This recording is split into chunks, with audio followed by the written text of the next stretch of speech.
Assalamualaikum warahmatullahi wabarakatuh. Halo semuanya teman-teman, selamat malam. Selamat datang kembali di channel kesayangan kita, channel Ilo Ekstrim. Dan masih bersama saya Ilo. Dimanapun teman-teman berada, semoga teman-teman selalu dalam keadaan sehat walafiat, tanpa kekurangan satu apapun. Amin, amin ya robbal alamin. Dan pada kesempatan yang baik ini, saya akan membawakan satu kisah dari Jenar Moksa. Wow, kisah-kisah dari Jenar Moksa. Dan ini asli keren banget nih kisahnya teman-teman ya. Tapi sebelum kita masuk ke dalam kisahnya, buat teman-teman mungkin yang belum subscribe channel Ilo Ekstrim, yuk bisa diklik dulu tombol subscribe-nya. Jangan lupa lonceng notifikasinya juga dinyalakan agar teman-teman selalu mendapatkan notifikasi dari konten-konten yang akan kami upload selanjutnya. Dan untuk channel Ilo Ekstrim kami upload setiap hari teman-teman ya, setiap malam jam 7 malam waktu Indonesia bagian Barat. Oke, gak pakai berlama-lama lagi, pasti udah gak sabaran untuk masuk ke dalam kisahnya. Kita langsung saja masuk ke dalam kisahnya. Bunuh horor. Dahsyatnya ilmu hitam dari ujung timur Pulau Jawa. Wahyuni bukanlah perempuan yang tak punya pendidikan. Dia lulusan sebuah universitas terbaik di kota Solo. Dia pernah satu kampus dengan Damar, meski tidak satu kejuruan. Yuni di teknik industri, sementara Damar di teknik sipil. Tapi takdir selalu menemukan caranya. Waktu itu, di halaman kampus sebuah universitas di kota Solo, Wahyuni, perempuan berparas ayu dengan tinggi semampai itu, sedang kesulitan menyalakan sepeda motor. Lalu lalang mahasiswa dan mahasiswi seolah tak ada yang melihat kesulitannya. Satu persatu deru kendaraan meninggalkan pelataran parkir. Ya Tuhan, kok ada aja deh. Tadi nggak kenapa-napa, gerutu Yuni sambil menyeka keringat yang sudah bercucur di kulit wajah yang perlahan-lahan memerah. Meski sudah berusaha berulang kali, tapi Yuni tidak bisa juga menyalakan sepeda motor metiknya. Starter tangan tak hidup, anehnya starter kaki pun tak bisa. Ia berkali-kali menengus kesal hingga akhirnya dikejutkan oleh suara seseorang. Pria muda seusianya itu berperawakan kurus, berpenampilan kasual, dengan suara cengkok Jawa yang khas menanyai, "Mbak, motornya kenapa?" Yuni refleks menoleh. Separuh wajahnya tertutup rambut. Ia buru-buru menyingkirkan, membuat paras ayunya terekspos. "Oh tahu nih mas, udah hampir 1 jam aku starter nggak bisa-bisa," terangnya putus asa. Oh, Damar mengelilingi motor mogok itu. Yuni yang sudah duduk di tepian taman bunga menatapnya. Dia pasrah kalau memang Damar tak bisa membantu. Tiba-tiba saja Damar tertawa.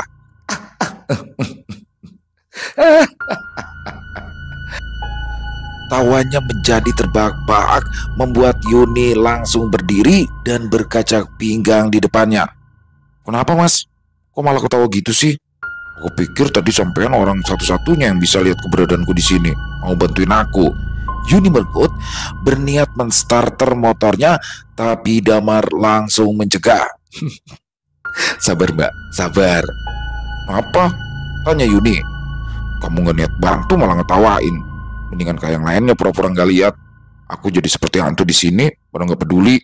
Damar buru-buru menggeleng. "Aku bukan yang nggak peduli mbak." Terus sungut Yuni. Damar menepuk sadel sepeda motor. "Sampai kapanpun, sampai mati pun, kamu nyetar motor ini yang gak bakalan hidup." Yuni kembali berkacak pinggang. Kali ini suaranya tinggi beberapa oktav. "Ya iyalah mas, aku juga tahu akinya mati." Tuhan, Yuni menepuk jidatnya sendiri. "Padahal tadi pagi motor ini gak kenapa-napa," tambahnya sambil menunjuk motor. Sementara Damar sibuk menutup mulut dan memegangi perut. Ia menahan tawa, tapi khawatir Yuni salah mengartikan. "Jujur mbak, jujur, Aku itu pengen ngakak guling-guling, sumpah. Orang aneh. Yuni yang masih tak mengerti semakin kesal. Ingin rasanya ia menampar wajah tampan pria yang kali pertama dilihat dan bertegur sapa dengannya. Saking kesalnya, Yuni tak lagi berpamitan. Ia mendorong motornya beberapa langkah lalu kembali menstarter. Tak lebih dari 7 kali motor itu tetap menunjukkan tanda-tanda hidup. Damar akhirnya tidak tega. Mbak, sini mbak, sini. Aku bantuin. Ya Tuhan, ya Tuhan. Sumpah, aku tuh pengen ngerjain. Tapi jujur, aku gak tega. Yuni yang memang butuh bantuan akhirnya menyerahkan motornya. Tak ada sepatah kata keluar, tapi Damar memberikan kode dengan tangannya agar ia mendekat. Lihat ini mbak, lihat. Sambil menunjuk standar motor. Yuni menatapnya. Gimana? Udah paham belum? Tanya Damar. Yuni seketika menggeleng. Enggak. Astaga. Damar meremas rambutnya sendiri. Ngomong apaan sih sampean? Kok jelas kesabaran Yuni sudah diubun-ubun. Damar kembali menepuk jidatnya sendiri lalu menunjuk. Mbak, makanya aku tadi itu bilang, sampean sampai mati pun nyalain motor gak bakalan hidup. Karena standar nih, ini posisinya, ini loh. Yuni masih tak paham. Karena tak tega, Damar langsung mengubah posisi standar. Sini, sampean sini mbak. Sambil memberikan kode agar ia duduk di motor. Sudah, sekalian pakai helmnya. Saran Damar mengulurkan helm yang sejak tadi tergantung di kaca spion. Meski nurut Yuni ragu. Gimana kalau motor ini nanti tetap belum hidup, pikirnya. Cuma notasi suara Damar sanggup membuatnya segera melakukan. Setelah itu, barulah Damar memberikan instruksi. Nah, sekarang coba sampean nyalakan. Pakai start tangan aja. Benar saja, motor itu langsung meraung. Betapa terkejutnya Yuni, malu bercampur lucu. Ya ampun, aku sampai ngos-ngosan dari tadi. Damar terpingkal. Yuni tidak menggubris, ingin buru-buru pergi meninggalkan halaman kampus saat motor akan digas. Damar mencegahnya. Mbak, tunggu dulu mbak. Yuni menurunkan kaca helmnya. Udah apa? Pasti sampean mau numpang ya? Aku tebaknya. Damar menggeleng. Enggak. Lantas apa? Damar tersenyum manis, memamerkan sepasang lesung pipit dan deretan gigi yang tersusun rapi. Yuni mengernyit risih. Apaan sih batinnya? Sok cool banget nih cowok. Dengan berani, Damar mengulurkan tangan. Kenalan dulu boleh nggak sebelum pergi? Terkejut, Yuni membelalak. Tapi bahasa tubuhnya berkata lain, seolah berkata, jangan tolak Yun. Kapan lagi kamu dapat kenalan cowok seganteng ini? Boleh deh. Yuni menggapai tangan Damar dan langsung memperkenalkan diri. Aku Damar Kusuma. Tapi kamu cukup panggil aku Mas atau Damar. Aku di sini mengambil jurusan teknik sipil. Kalau kamu? Darah muda Yuni mengalir hangat. Aku Wayuni Mas. Biasa dipanggil Yuni, tapi untuk kamu panggil Yun aja. Di sini aku ngambil jurusan teknik industri. Keren ya kamu Yun, puji Damar. Cewek cantik kamu gitu loh. Yuni malah tertarik bertanya lain. Mas Damar tinggal di mana? Dekat di area Kenten. Yuni ternganga. Kok bisa-bisanya kita nggak pernah ketemu? Area Kenten yang dimaksud oleh Damar adalah tempat di mana ada kos campur dan di situ pula Yuni ngekos. Serius? Damar tak percaya, tapi Yuni membenarkan. Serius? Kalau gitu balik bareng aja gimana? Siapa nolak? Yaudah buruan sana. Ntar tak susul di belakangmu Yun. Aku boleh sekalian main ke tempatmu. Tuh motor aku tuh. Damar berlari kecil ke arah motor yang ditunjuknya tadi.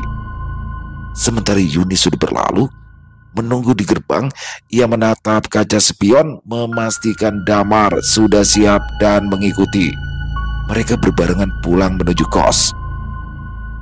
Setibanya di pelataran kos, Yuni lebih dulu menyambut Damar. Jadi nggak main ke kamar aku? Yang bener aja, tadi itu kau bercanda. Aku tuh kan butuh mandi, ganti baju dulu, bau asem. Damar menolak sambil mencium aroma tubuhnya sendiri. Mandinya di sana aja, salah sendiri pakai bercanda. Yuni meraih lengan Damar, ditariknya langsung ke arah kos-kosannya. Dua muda-mudi itu melangkah menyusir lorong kamar-kamar kos. Nah, ini kamar aku, kata Yuni sambil mengambil kunci pintu dari saku tas. Saat daun pintu kamar terbuka, Damar langsung disuguhi pemandangan ranjang buk dan aksesoris perempuan tersusun rapi. Gile, rapi bener kamar kamu, Yun. Yuni yang sedang membuka blazer di samping lemari menoleh sekilas. Ya iyalah, cewek. Emang kamar kamu gimana? Rancu. Yuni terkikik. Rancu. Damar menaikkan bahu. Ya, kayak kapal pecah. Tambahnya lagi sambil melihat ke arah kursi kosong. Itu boleh aku duduki? Yuni tersenyum. Boleh, silakan. Kan tamu adalah raja. Damar langsung duduk, merogoh rokok dalam saku saat hendak mematik mancis. Eits, no smoking area, seru Yuni sambil mengarahkan telunjuk ke arah AC. Damar mendengus. Rokok sudah terselip kembali dimasukkan. Yuni mengalihkan pembicaraan. Aku bikinin teh ya, tapi harus nunggu. Maklum, kan cuma pakai dispenser. Mau banget, meski harus menunggu setahun. Apalagi di kamar cewek secantik kamu. Seloroh Damar asal-asalan, tapi justru membuat darah muda Yuni mendidih. Oh iya, sambil nunggu dispenser panas, aku mandi dulu ah. Tanpa menunggu persetujuan Damar, Yuni langsung mengambil handuk dari dalam lemari, berlalu ke kamar mandi. Hawa dingin kamar ber-AC itu mendadak panas saat kecipak air di kamar mandi terdengar. Ini aku harus bersyukur atau nyesel sih? Damar bergumam. Beberapa saat kemudian, Damar tidak sanggup memalingkan wajah ketika Yuni keluar hanya dengan handuk terlilit rendah. Pandangannya terkunci pada belahan gundukan kembar yang hanya tertutup sebagian. Kaki jenjang Yuni masih basah. Aroma harum sabun memenuhi ruangan. Kali ini darah muda Damar yang mendidih lebih panas daripada air dispenser yang sudah menunjukkan nyala hijau. Tanpa sadar, Damar meneguk ludah saat Yuni membungkuk. Dan umpatnya, tapi hanya dalam hati. Yuni menunduk, mengambil sesuatu di lemari bagian bawah. Renda merah dipakainya di depan Damar. Dan cocok, kamu sengaja ya mainin mana aku yang cuma setipis tisu, Yun? Sorry, bisa nggak ada ruang ganti? Yuni bicara sambil mengancingkan piyama. Seolah sedang mempermainkan kegugupan Damar, dengan santainya Yuni mengambil gelas, meracik 2 gelas teh yang sudah dijanjikan. Lalu ia mendekat. Nih, nih mas, maaf udah nunggu lama. Gak apa-apa, makasih ya Yun. Damar menerima gelas teh itu. Karena kursi satu-satunya diduduki Damar, Yuni pun duduk di lantai. Tapi minumnya ditiup dulu, panas. Kayak perubahan suasana di kamar ini. Seloroh Yuni sambil meluruskan kaki, membuat pandangan Damar kembali terfokus ke sesuatu yang menyembul di balik piyama berbahan satin. Damar terkikik berusaha membuang grogi. Iya juga ya, kok aku jadi keringetan ya. Pembicaraan pun bersambung ngalor ngidul. Dari urusan kuliah dan dari mana asal mereka tinggal, pekerjaan orang tua masing-masing menjadi pembahasan mereka juga. Yun, kok aku baru sadar ya? Gak sopan tahu aku duduk di atas, padahal kamu tuan rumah. Damar langsung duduk di lantai, meletakkan gelas teh yang tinggal sedikit. Lagi-lagi takdir menemukan caranya. Tanpa sengaja, kaki Yuni justru menyenggol. Astaga, teh itu tumpah. Spontanitas keduanya memungut gelas. Detik itu juga tangan mereka bersentuhan. panas langsung menjalar membangkitkan saraf-saraf yang sejak tadi sudah terpancing. Wajah keduanya sangat dekat. Aroma maskulin tubuh Damar bercampur wangi tubuh Yuni menerpa indera penciuman. Dalam sepersekian detik, Damar merengkuh. "Mas," gumam Yuni, susah payah di sela ciuman yang mendarat tanpa permisi. Anehnya, Yuni malah merangkul leher Koko itu. Menit berikutnya rebah di atas kasur. Tangan mulai mengambil peranan, menanggalkan satu persatu helai hingga benar-benar polos. Dua muda-mudi bergumul, suara nafas tersengal, keringat banjir, suara tubuh dan tubuh bertemu menciptakan bebunyian. Nyaris 1 jam mereka beradu, membuatnya sampai di puncak surga dunia. Yuni dan Damar lepas, jatuh tersungkur, tubuh polosnya bermandikan keringat. Damar perlahan melepaskan pegangan pinggulnya, ikut rebah. "Mas," bisik Yuni saat sudah berbalik. Lentik jari jemari menari-nari di atas dada Damar. "Ya Yun, ini nyata nggak sih?" Yuni masih tak percaya. "Nyata, ini nyata," bisik Damar. "Thanks ya, matur nuwun." Yuni mengernyit. "Untuk apa?" "Ya, yang barusan." Dunia Yuni seketika runtuh. Ia baru tersadar akan apa yang dilakukan, tapi semua sudah terlanjur terjadi begitu saja tanpa kejelasan status. Kehilafan itu hanyalah awal, sebab Yuni sering berkunjung ke kamar Damar untuk bersih-bersih, pergi ke kampus bersama, melewati hari, minggu, bulan, hingga tahun. Dan pada akhirnya, hari kelulusan itu tiba. Hal yang paling ditakutkan Yuni sebentar lagi terjadi. Ya, keduanya lulus dan siap mengejar cita-cita sesuai keinginan orang tua. Setelah wisuda, Damar dan Yuni tidak lantas pulang ke rumah orang tua masing-masing. Mereka masih ada di kos-kosan menikmati kebersamaan seperti pasangan sah.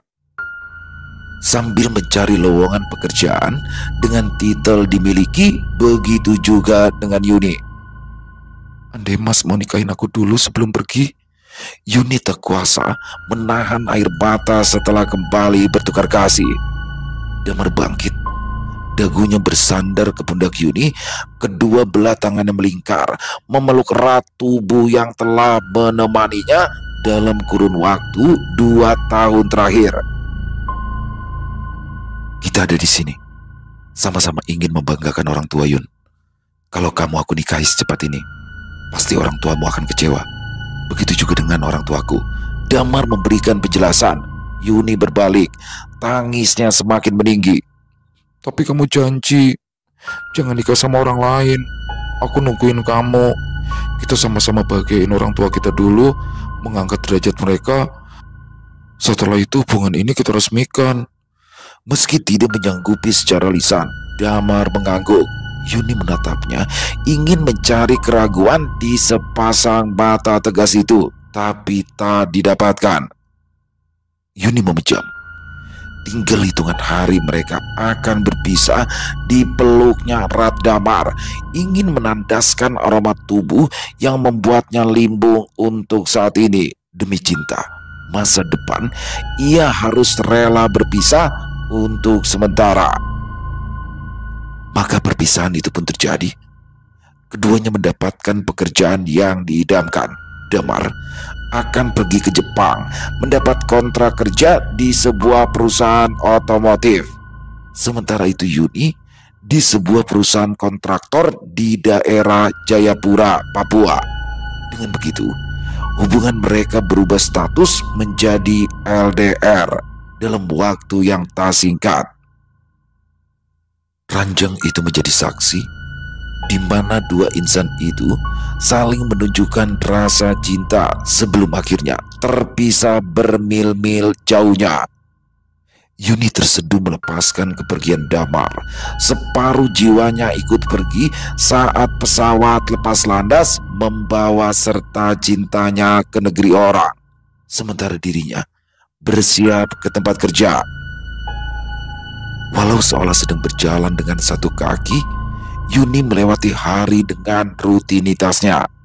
Tempat kerja yang kadang tak terjangkau sinyal membuatnya sering lost contact dengan Damar. Tak terasa, tahun berganti. Lama-kelamaan, hubungan itu terasa hambar sebab Damar tak lagi memprioritaskan Yuni, sekedar mengirim pesan meski tak langsung diterima seperti biasa, terhalang sinyal. Sebagai seorang perempuan, Yuni berada di titik terendah, merasa dirinya kotor, cuma tak bisa menuntut banyak, ia simpan noda itu. Tibalah saatnya, Yuni mendapatkan cuti. Ia kembali ke kampung halaman di Ponorogo.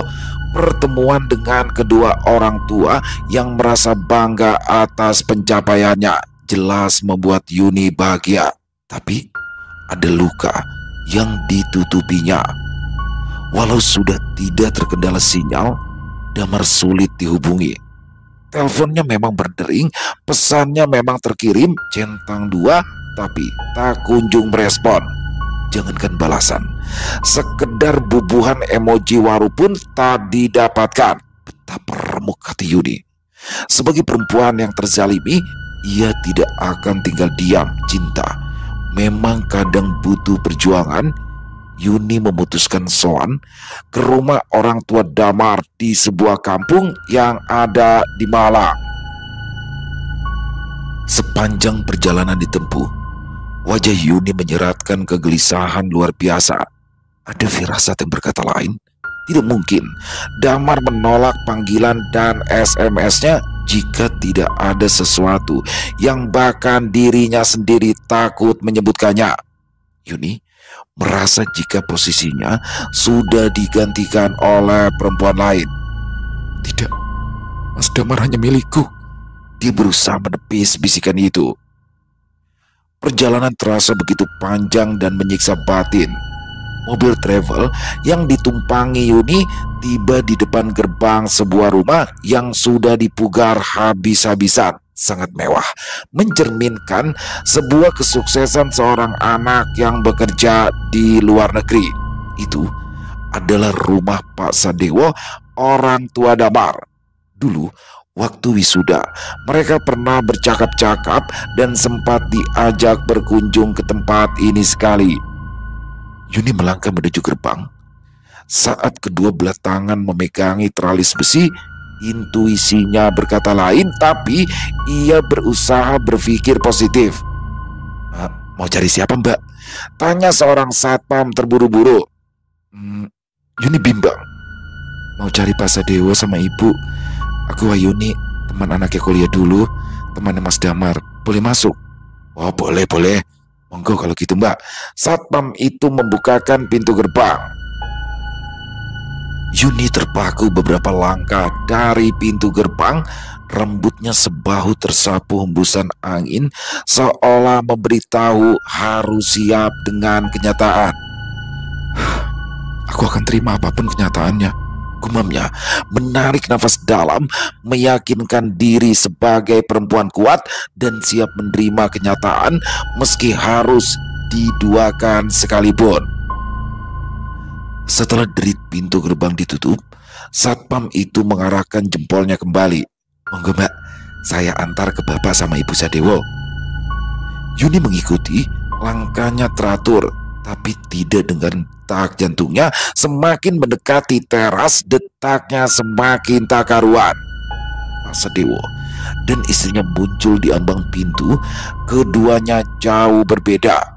Bukan lagi sepasang petani dekil seperti saat menghadiri wisuda anaknya dulu. Cuma bukan itu yang menjadi perhatian Yuni. Ada ekspresi canggung yang tak bisa disembunyikan di wajah keduanya. Bu Sadewo merentangkan kedua belah tangannya. Ya Tuhan Yuni, ada angin apa sampai membawamu ke sini, Dok? Aku sedang cuti, Bu. Yuni membalas pelukan itu. Ya sudah, ayo masuk dulu, Dok. Yuni digandeng oleh Bu Sadewo. Ketika berada di ruang tamu, dunia Yuni porak-poranda. Pandangannya tertuju ke arah sebuah figura besar yang terpampang di rumah mewah itu. Di balik kaca figura, Damar gagah bagaikan Arjuna, tubuhnya lebih tegap, sedikit berisi, aura tampannya terpancar, mengenakan busana pengantin tanpa baju atasan. Dada bidangnya terbuka dengan kain jarik motif batik, keris pas di pinggang, didampingi mempelai wanita. Yuni tak berkedip. Ditatapnya lekat-lekat mempelai wanita berkain dodot. Apakah aku mimpi? Gak mungkin. Gak mungkin. Sembunyi-sembunyi, Yuni mencubit pahanya sendiri, sakit. Cuma tak sesakit hatinya yang terpaksa menerima kenyataan. Mempelai wanita di figura itu adalah Andini. Meski tidak menjalin persahabatan, dia hafal, ya, dia satu jurusan dengan Damar. Limbung tubuh Yuni di sisa tenaga berusaha berdiri tegak. Dia bahkan masih bisa tersenyum saat dipersilakan duduk. Sebelum percakapan dimulai, Yuni mengarahkan telunjuk. Suaranya gemetar walau berusaha keras untuk menyembunyikan kerapuan. Bu, Pak, menopo leres Mas Damar sampun Astogarwo? Bu Sadiwo cuma mengangguk, begitu juga Pak Sadewo. Yuni berdiri, tangannya mengepal, air matanya menggelinding satu persatu. Ia tidak lagi peduli. Pembantu tergopoh-gopoh membawakan teh hangat untuknya. Kulo pamit, Bu. Kulo pamit, Pak. Yuni berlari ke halaman. Tolong bukakan pintunya, Pak Satpam. Satpam itu terkejut. Loh, ada apa ya, Mbak? Apa yang terjadi, Mbak? Yuni tak menggubris. Ia berlari keluar, menghentikan taksi yang kebetulan melintas. Sepanjang jalan menuju terminal, sesal terus meluncur dari bibirnya. Kamu tega, Mas. Aku menjaga cintamu. Aku menjaga diri, menjaga hati. Tapi kamu malah menikahi orang lain. Kenapa ndak pamit, Mas? Kenapa? Yuni hanya bisa meraung sepanjang perjalanan pulang ke Ponorogo. Rasa malu sudah diabaikan meski jadi tontonan penumpang bus lainnya. Di rumah, ia menyembunyikan pengkhianatan Damar. Walau sang ibu mempertanyakan status hubungannya, pantang baginya berbagi kesedihan. Dalam keheningan, Yuni berpikir keras.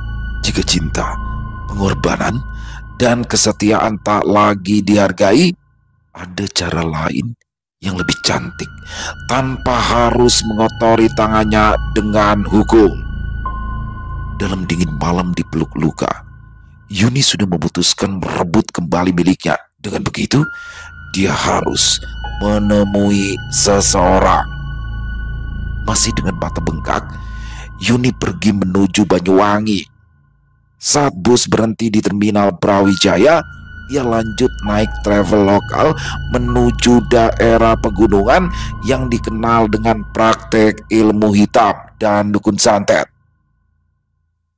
Konon katanya, orang luar kota datang ke kecamatan Kalibaru untuk mencari orang pintar, termasuk Yuni.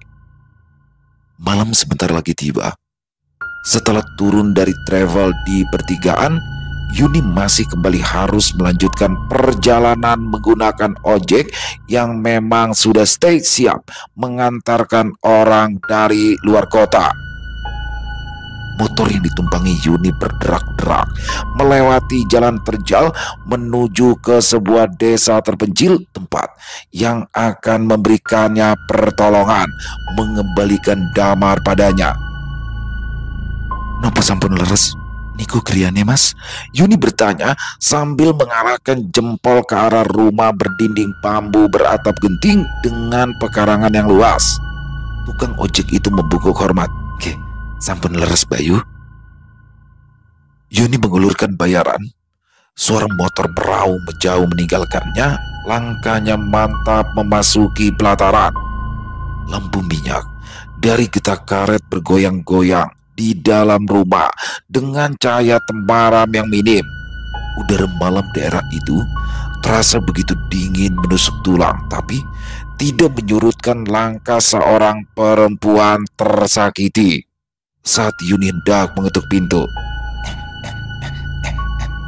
"Dayoku, Cak Ayu wis teko." Jantung Yuni nyaris terlunjak. Nafasnya naik turun. Seorang perempuan tua memegang tongkat tiba-tiba saja membuka pintu dan langsung berdiri di hadapannya. "Nggih, Mbah, kula Yuni dugi Ponorogo." Yuni memperkenalkan diri dan asalnya. "Aku Mbah Lasem, Dok." "Nggih, Mbah." Yuni meneguk ludah. Perempuan tua inilah yang dituju. Konon katanya beliau adalah pewaris ilmu santet jenis lintrik. Sorot matanya tajam, seolah menguliti derita apa yang dibawa Yuni kepadanya. Mbah Lasem mengisut, memberikan ruang untuk Yuni masuk ke dalam rumah. "Ayo, melebu Cahayu. Ayo longgo." Mbah Lasem menunjuk dengan gusar. Yuni duduk di bangku bambu, Mbah Lasem duduk di depannya. Hening dalam sesaat. Pandangan Yuni mengedar ke setiap inci rumah yang cukup luas itu. Cuma tak didapatinya satupun benda berharga di rumah itu. Sangat sederhana. Yuni nyaris terlunjak dari duduknya saat tangan keriput Mbah Lasem menggebrak meja kayu. "Apa tujuanmu datang ke kubuku yang reot ini, Dok?" tanyanya memakai dialek Jawa yang cukup kental. Apa? Aku ingin mengembalikan pria yang mencintaiku, Mbah. Aku ingin dia kembali menjadi milikku tanpa harus aku memintanya kembali, Mbah. Aku ingin melakukan ritual pelet lintrik." Mbah Lasem mendekatkan wajahnya. "Sopo jenenge wong lanang kuwi, Nduk?" "Damar Kusuma, Mbah."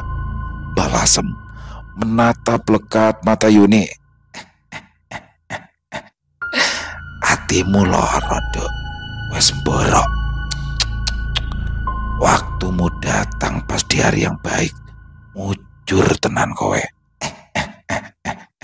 Hampir menitik air mata saat perempuan tua di depannya mengetahui betapa luka hati Yuni sudah bernanah. Mujurnya ia datang tepat waktu. Hening sejenak. "Dengarkan penjelasanku baik-baik, Dok. Kamu masih bisa mundur bila ragu," terang Mbah Lasem. "Pelet lintrik bukan sembarang pelet. Ini bukan pelet ugal-ugalan, tapi dahsyat. Mengerti?" "Ngerti, Mbah. Kula sampun mantep." "Bukan hanya mantep, ngerti. Tapi kamu harus sanggup menerima konsekuensinya." "Nggih, Mbah. Apapun itu, kula sampun siap lahir batin."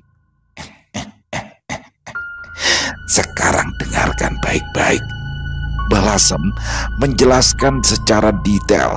Tidak ada paksaan untuk datang kepadanya sebab ritual ini bukanlah sebuah mainan. Ilmu ini hanya digunakan dalam keadaan tertentu. Lintrik bukan untuk main-main, bukan pula untuk mempermainkan cinta. Ngerti? Yuni menyaut cepat. "Nggih, Mbah."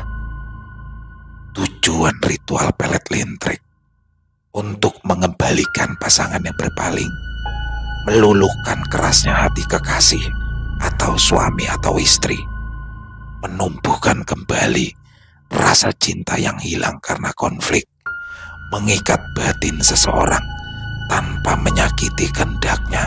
Nah, kowe ingin mengembalikan kekasih padamu, Dok? Leres, Mbah. Nggih. Aku ingin Damar Kusuma pulang padaku.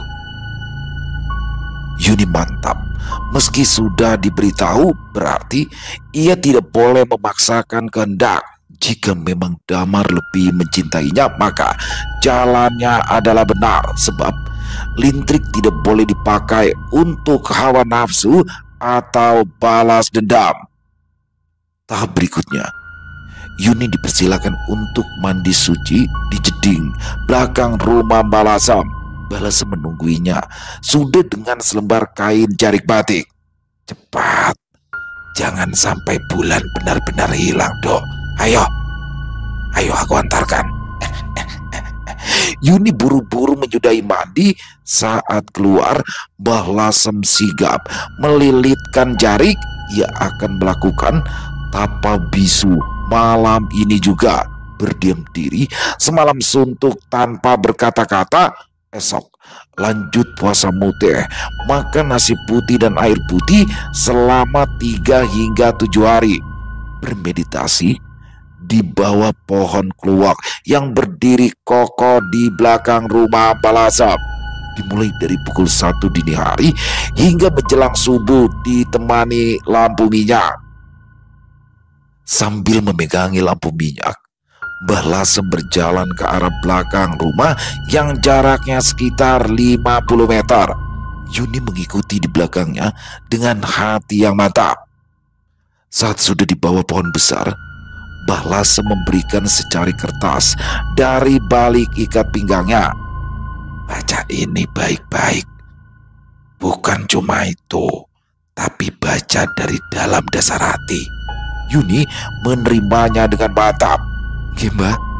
Dia lalu duduk bersila di antara akar pohon yang menonjol. Balasem meninggalkan tempat itu. Langkah kakinya menapak di atas dedaunan kering, perlahan menjauh, lalu sunyi, meninggalkan sepi menemani pertapaan Yuni. Lirih penuh penghayatan, Yuni membaca setiap bait tegak bersambung rapi itu di bawah temaram lampu minyak yang bergoyang-goyang. Suaranya awal terdengar kaku, perlahan-lahan mendayu seperti semilir angin malam, berputar-putar seolah tak ada tujuan. "Ya lintrik, lintrik cahaya ning ati, nyawiji rasa nyambung sukma, atiku melebu, atine damar kusuma. Ora iso lali, mung nyandung katresnan sejati marang aku." Jika dilakukan dengan benar, konon dalam waktu 3 hingga 7 hari, sang target akan mulai gelisah, merasakan rindu tanpa tahu sebabnya, dan perlahan mencari jalan untuk kembali. Dan Yuni yakin Damar akan mencari jalan untuk bersamanya. Yuni selesai melakukan ritual dengan sempurna, dan ia kembali pulang ke Ponorogo terlebih dahulu sebelum akhirnya balik ke tempat kerjanya di Jayapura, Papua. Sementara itu, di tempat kerja di Jepang, perlahan namun pasti, perubahan sikap Damar terjadi semenjak ritual itu selesai dilakukan. Dia sudah tak lagi fokus, sampai-sampai dapat teguran dari atasan. Ancaman pemecatan pun sampai diberikan pada bulan berikutnya. Damar benar-benar kacau. Ia tak lagi bisa bekerja. Tubuhnya memang bersama Andini istrinya, tapi Sukmanya entah pergi kemana. Andini yang merasa suaminya tak baik-baik saja memberitahukan Baipon pada bulan ketiga semua keanehan yang terjadi kepada mertuanya, Pasadewo. "Mas Damar seperti orang kehilangan akal. Rohnya sudah nggak ada di dalam tubuhnya. Dia hanya merenung sepanjang hari, Pak," tutur Andini. "Perusahaan sudah memfasilitasi ke hospital, tapi diagnosanya tidak ada penyakit yang diidap, Pak." Dek. Pak Sadewo dan istrinya melakukan rapat singkat. Keputusannya mencari bantuan kiai di kota santri, minta pengobatan jarak jauh, tapi kiai yang ditemuinya saat itu tidak bisa menjamin karena ibarat kata beda jalur. Begitulah jawaban yang didapatkan oleh Pak Sadewo. Tidak mau putus asa, Pak Sadewo memutuskan pergi ke orang pintar di daerah Blambangan. Dan di sanalah mereka baru mengetahui kalau Damar sudah terkena pelet lintrik. Anak jenengan sudah terkena pelet lintrik. Susah. Sukmanya sudah diikat. Seandainya lebih cepat datangnya ke sini. Kasihan sekali anak jenengan. Tutur dukun itu tak bisa banyak membantu. Pasedewo dan sang istri takut luar biasa sebab tahu apa yang akan terjadi pada Damar yang diprediksi akan linglung seperti yang diinginkan oleh Yuni. Benar saja, tidak sampai 1 bulan setelah Andini memberitahukan mereka akan segera pulang ke Indonesia. Saat dijemput dari bandara, memang 99% jiwa Damar telah pergi. Tidak ada yang tahu bila hari-harinya hanya berfokus pada bayang-bayang Yuni. Meski nama itu tak pernah terucap dari bibirnya, namun memiliki tempat yang indah di dalam hatinya. Kemesraan dulu menari-nari. Tak mau masa depan anaknya hancur, rumah tangganya berantakan, Pasadewo yang semenjak waktu itu berburu kesungguhan anaknya meminta bantuan dukun lainnya yang diyakini punya Linoe. Kali ini tak tanggung-tanggung dari Lembah Dieng.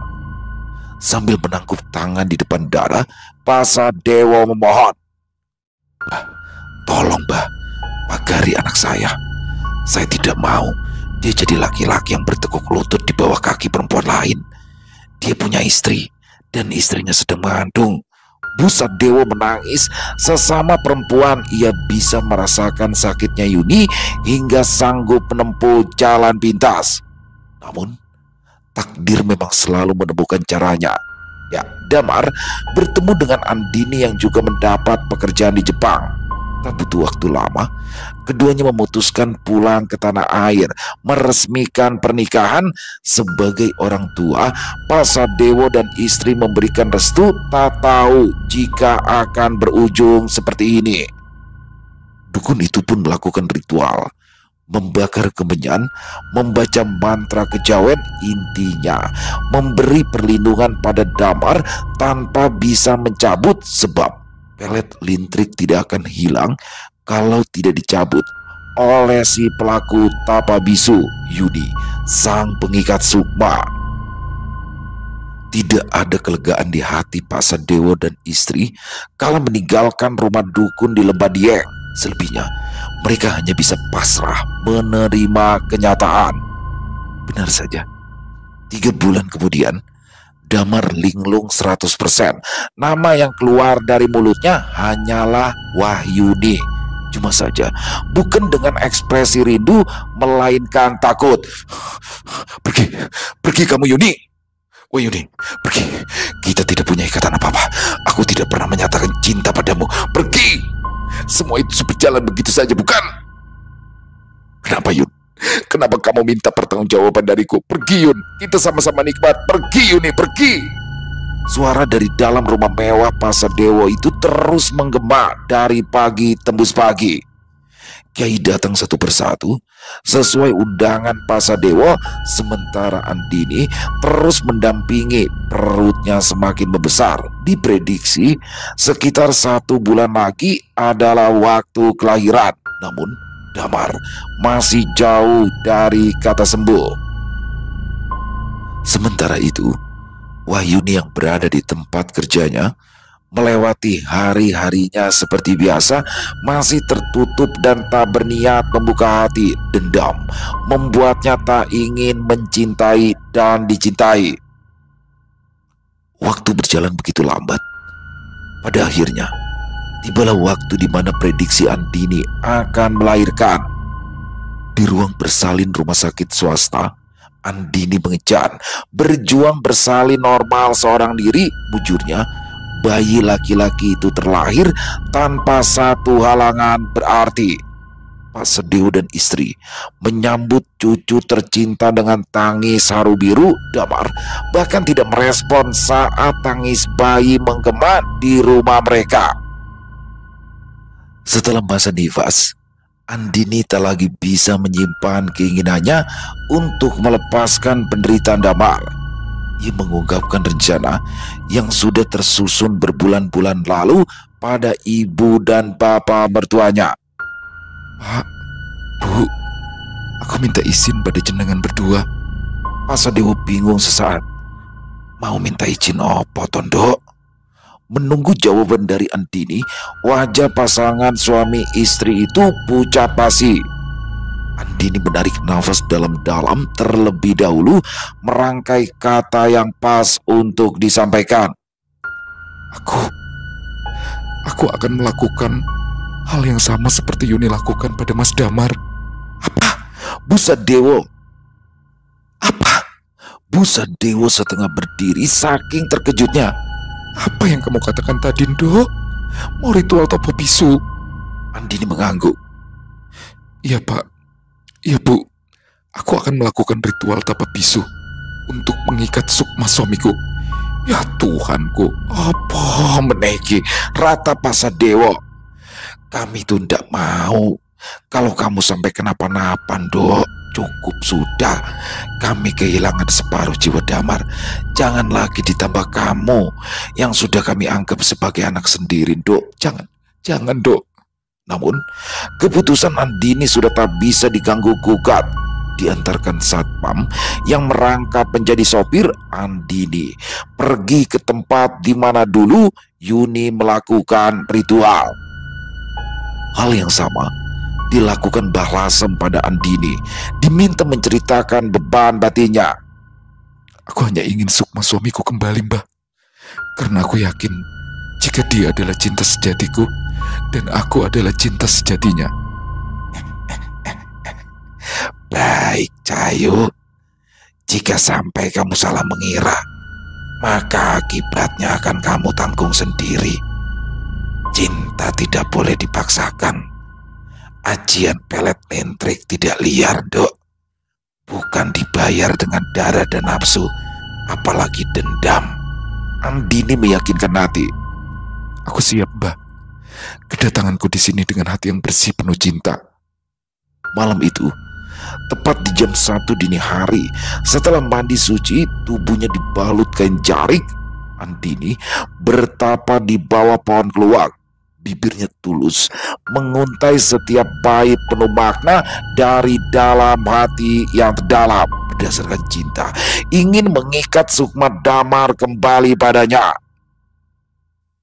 Mata sayu Andini menatap nyala lampu di depannya. Mantra di tangan, suaranya mendayu-dayu seperti semilir seruling terulang. Ya lintrik cahaya ning ati, nyawiji rasa, nyambung sukmo. Atiku melebu, atine Damar Kusuma.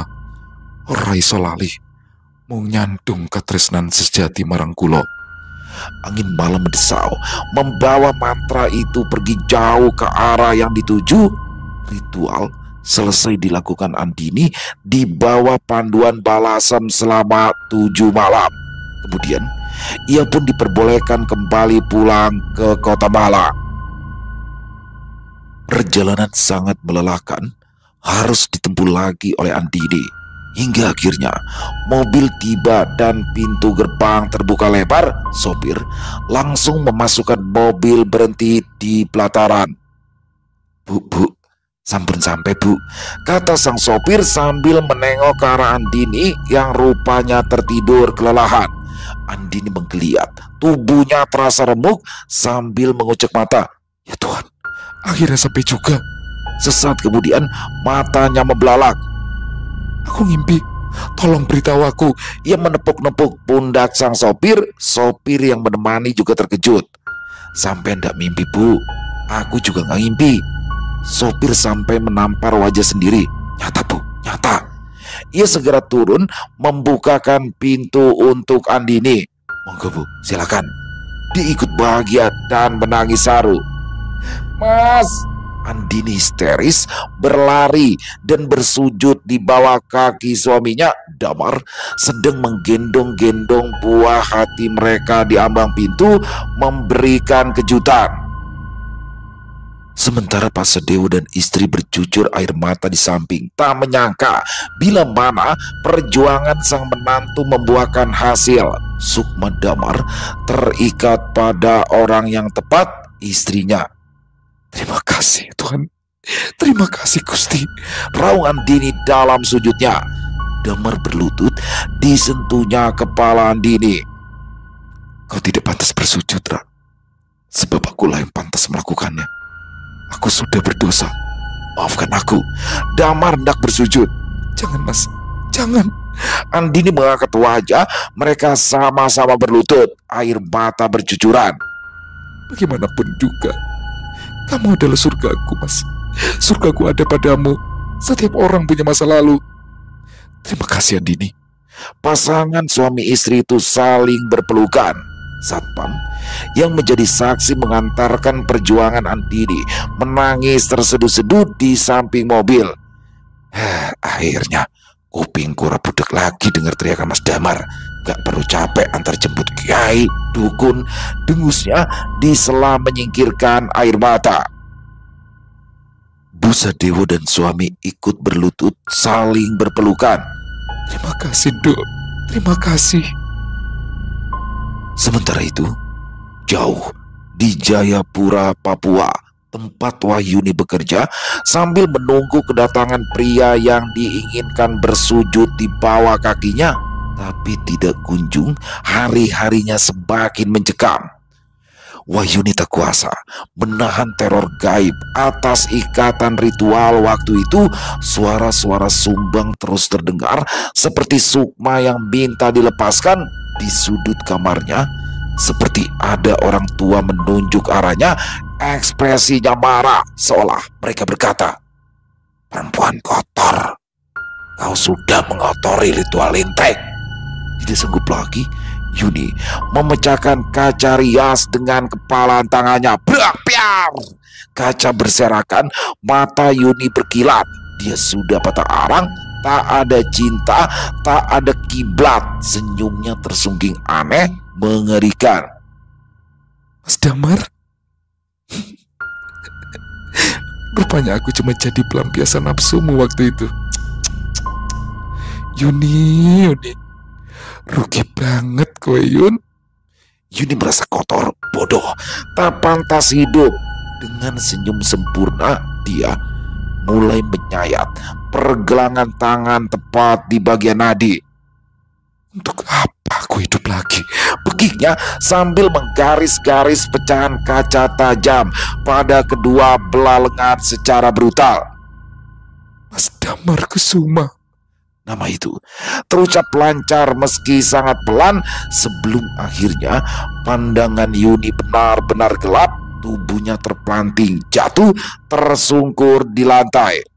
Wahyuni mati berdarah-darah di tempat kerjanya, di sebuah mes.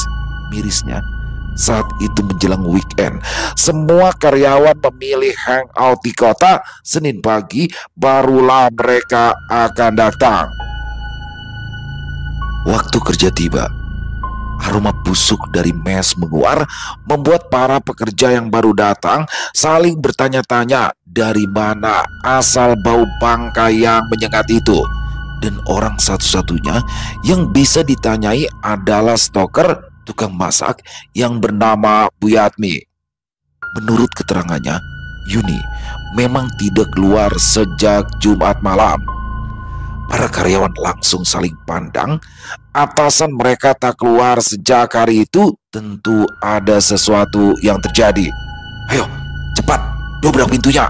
karyawan lain berseru. Tanpa pikir panjang, salah seorang karyawan mengambil dongkrak. Mereka langsung berbarengan ke arah kamar Yuni. Bau busuk benar dari dalam kamar tersebut. Tanpa menunggu, pintu itu didongkrak, dirusak paksa, dan saat terbuka, astagfirullah, astaga, ya Tuhan, teriak mereka nyaris serempak terkejut mendapati tubuh Yuni bersimbah darah, kering, kulitnya membiru. Kaca rias di sudut kamar pecah tak beraturan, darah muncrat di lantai, kaca sampai dinding, mendeskripsikan betapa mencekam malam yang dialami Yuni. Nadinya bukan hanya putus, bahkan pergelangan tangannya nyaris terlepas. Menilik dari kondisi mayat, visum menguatkan dugaan almarhum bundir. Sementara motifnya, hanya Yuni saja yang tahu. Sampai akhirnya jasad Yuni dipulangkan ke Ponorogo. Orang tuanya menangis pilu atas kepergian sang putri kebanggaan untuk selama-lamanya. Di atas pusara, Ayah dan ibu almarhumah Wahyuni meratapi perpisahan menyakitkan itu. Biunglah, Dok. Bapak sama ibu nyekolahin kamu tinggi-tinggi. Malah begini akhir nasibmu, Dok. Pulangmu dengan cara begini. Yang tenang ya, Dok. Kami ikhlas. Usai membaca doa, pasangan tua itu meninggalkan area kuburan. Setiap langkah mengentak hingga ke dasar bumi. Saat suara langkah itu benar-benar hilang, perlahan tanah itu bergerak sedikit demi sedikit hingga muncullah sesosok bayangan putih samar sebelum akhirnya menampakkan wujud jelas seorang perempuan berambut panjang terurai duduk bersimpuh di samping kayu nisan. Tangannya mengusap nama yang tertera, Wahyuni binti Samirin. Dia menatap nama itu lekat-lekat. Aku memang sudah mati, tapi sebelum waktunya. Selesai. Wow, luar biasa. Asli keren banget nih. Ini kisah keren banget ya, asli best. Dan bagaimana dalam kisah ini ada jenis pelet lintrik, teman-teman ya. Ini adalah salah satu jenis pelet yang paling dahsyat yang pernah ada. Jadi ada beberapa versi sih ya. Yang jelas pelet lintrik ini kayaknya ada di top level ya dari pelet-pelet lain. Dan sangat membahayakan keselamatan jiwa yang dituju ataupun yang meluncurkan. Dan biasanya ini memang ini menggunakan media kartu dan juga kendi yang ditanam di tanah. Tapi mungkin di sini tidak secara detail ya, tapi tadi ada mantranya tuh, waduh. Don't try this at home. Jangan pernah mencoba mantra itu di rumah, teman-teman ya, jangan banget ya. Dan asli ini mengerikan banget. Dan ternyata bagaimana seorang Wahyuni atau Yuni. Di sini bagaimana seorang Wahyuni atau Yuni menjadi korban kebejatan dari Damar. Ya sebenarnya bukan salah Damar sepenuhnya juga ya, karena pada saat itu mereka belum ada ikatan, melakukan suka sama suka, tapi memang rutin selama 2 tahun dan pacaran ya, tapi memang tanpa ikatan sampai akhirnya Damar menikah sama orang lain. Dan disinilah akhirnya Yuni memang merasa sakit hati, apalagi ketika mendapati fakta bahwasanya Damar menikahi teman satu kampusnya juga, yaitu Andini. Sakit hati banget. Berangkat tuh deh ke daerah Banyuwangi melancarkan pelet lintrik. Tapi di sini nih poinnya ya, lintrik ini ternyata nggak sembarangan, teman-teman. Dan ini saya baru tahu nih. Jadi lintrik itu hanya bisa dilancarkan untuk orang yang saling mencintai tapi terpisahkan. Ya gitu ya. Jadi mereka sebenarnya saling mencintai tapi terpisahkan, entah karena konflik, entah karena restu keluarga, entah karena apa, tapi pada dasarnya harus sama-sama saling mencintai. Dan di sini ternyata Yuni salah, dan ternyata Damar tuh nggak mencintai Yuni. Jadi Damar ya hanya memanfaatkan Yuni aja, jadi pelampiasan aja.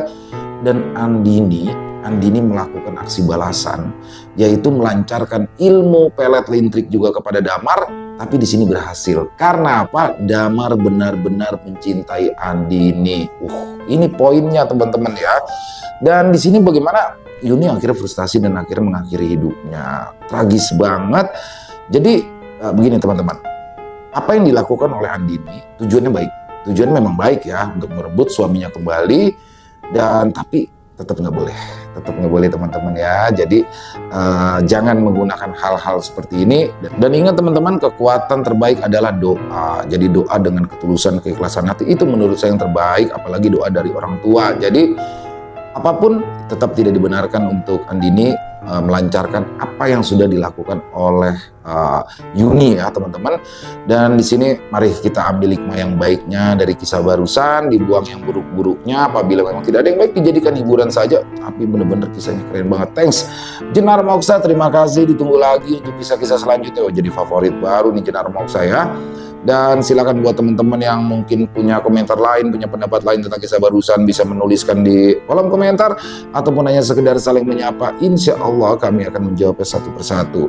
Dan buat teman-teman yang mungkin suka dengan videonya, bisa diklik tombol like dan tombol jempolnya, boleh juga dong dibantu di share link videonya ini ke teman-teman yang lain agar juga ikut merasa terhibur. Di akhir kata, saya Ilo mengucapkan permohonan maaf apabila mungkin dalam pembawaan kisahnya barusan ada kata-kata saya yang salah ataupun ada kata-kata saya mungkin yang kurang berkenan. Saya mohon dibukakan pintu maaf yang seluas-luasnya. Sampai berjumpa lagi di konten-konten kami selanjutnya yang pasti tidak kalah ngerinya, pasti tidak kalah seramnya. Masih bersama saya Ilo di channel Ilo Extreme. Salam sehat sukses selalu untuk kita semua. Wassalamualaikum warahmatullahi wabarakatuh.